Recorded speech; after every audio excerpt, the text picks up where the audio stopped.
যে যিশু বলেছেন আমি এবং আমার পিতা এক। আপনি যে কথাটা বলছেন সেটা বাইবেলের একটা অনুচ্ছেদ। এটা আছে গসপেল অফ জন অধ্যায় নম্বর 10 অনুচ্ছেদ 30। সেখানে বলা হয়েছে আমি এবং আমার পিতা এক।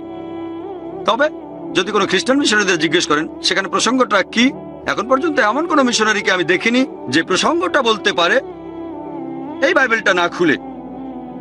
তারা জানে আমি এবং আমার পিতা এক, কিন্তু প্রসঙ্গটা জানে না। যদি আমি বলি কোনো লোককে পবিত্রকরণ বলছে নামাজ পড়ো না, মুসলিমরা অবাক হবে আমি কি বলছি।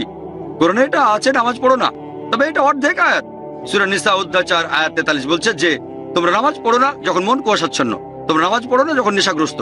যদি শুধু বলি যে নামাজ পড়ো না, কোরআনও বলছে নামাজ পড়ো না, অর্ধেক উদ্ধৃতি। প্রসঙ্গ আমি আমার পিতা এক, তাহলে আমাদের দেখতে হবে গসপেল অফ জন অধ্যায় নম্বর 10 অনুচ্ছেদ 23। আমি এটা মেমোরি থেকে বলছি। যীশু খ্রিস্ট মন্দিরে সলোমনের বারান্দায় আসলেন, অনুচ্ছেদ 24 বলছে ইহুদিরা তখন তাকে ঘিরে ধরে প্রশ্ন করলো যে আপনি আর কতদিন আমাদের দ্বিধাদ্বন্দ্বে রাখবেন? আপনি যদি খ্রিস্ট হয়ে থাকেন